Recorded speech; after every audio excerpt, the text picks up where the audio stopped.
জিয়াউর রহমানের রাজনীতিকে বুঝতে গেলে তার যে রাজনীতির আদর্শ সেটাকে বুঝতে হবে। তার রাজনীতি ছিল গণমানুষের রাজনীতি, আমি একটু আগে যেটা বলেছি।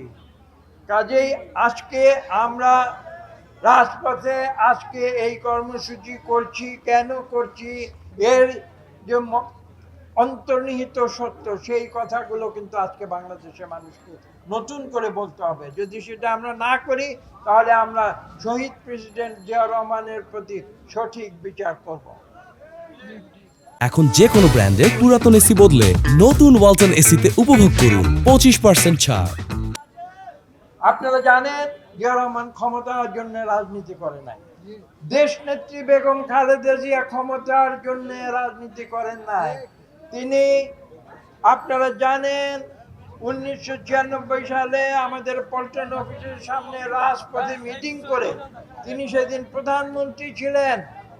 তিনি সেই প্রধানমন্ত্রীর পদ হেলা ভরে তিনি রাজপথে ছুড়ে ফেলে দিয়ে বলছিলাম যে আমার প্রধানমন্ত্রীর পদ দরকার নেই, জনগণের ইচ্ছা আমার কাছে বড়। জনগণ যদি কেয়ারটেকার সরকার চায় আমি কেয়ারটেকার সরকার দেব, এবং তিনি দিয়েছিলেন কেয়ারটেকার সরকার। এবং মজার কথা হলো যে আওয়ামী লীগ দাবি করে তারা নাকি কেয়ারটেকার সরকারের আন্দোলন করেছিল, তারা পরে সংসদে গিয়ে সেই কেয়ারটেকার সরকারকে আমাদের সংবিধান থেকে মুছে দিয়েছে। কাজেই এই কঠিন সত্য কথাগুলো বাংলাদেশের মানুষকে বারবার স্মরণ করিয়ে দিতে হবে। বিগত 15 বছর আওয়ামী লীগের স্বৈরাচারী শাসনে আজকে এখানে যারা বিএনপি আছেন কার উপরে জুলুম হয় নাই? আমার উপর থেকে শুরু করে কার উপরে জুলুম হয় নাই? দেশনেত্রী বেগম খালেদা জিয়া থেকে শুরু করে কার উপরে জুলুম হয় নাই? আমাদের ভারপ্রাপ্ত চেয়ারম্যান জনাব তারেক রহমান থেকে শুরু করে কার উপরে জুলুম করে নাই আওয়ামী লীগ? আজকে বড় বড় কথা বলতে আসছে। আরে বিএনপি নাকি নির্বাচন চায়, তো নির্বাচন চাবে নাকি স্বৈরশাসন চাবে বিএনপি? বিএনপি তো নির্বাচন চাই, আমরা সব সময় সুষ্ঠু নিরপেক্ষ নির্বাচন চাই, এখনো চাই, ভবিষ্যতেও চাই। শহীদ প্রেসিডেন্ট জিয়াউর রহমান সুষ্ঠু নিরপেক্ষ নির্বাচন করে জনগণের ভোট নিয়ে প্রেসিডেন্ট হয়েছিলেন। তিনি মানুষকে ধোঁকা দিয়ে প্রেসিডেন্ট হন নাই আওয়ামী লীগের মতো। আজকের যে সরকার তারা বিভিন্ন কথা বলছে শুনছি, আমি তাদের সমালোচনা করতে চাই।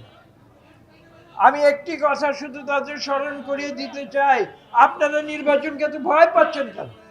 কেন ভয় পাচ্ছেন আপনারা নির্বাচনকে?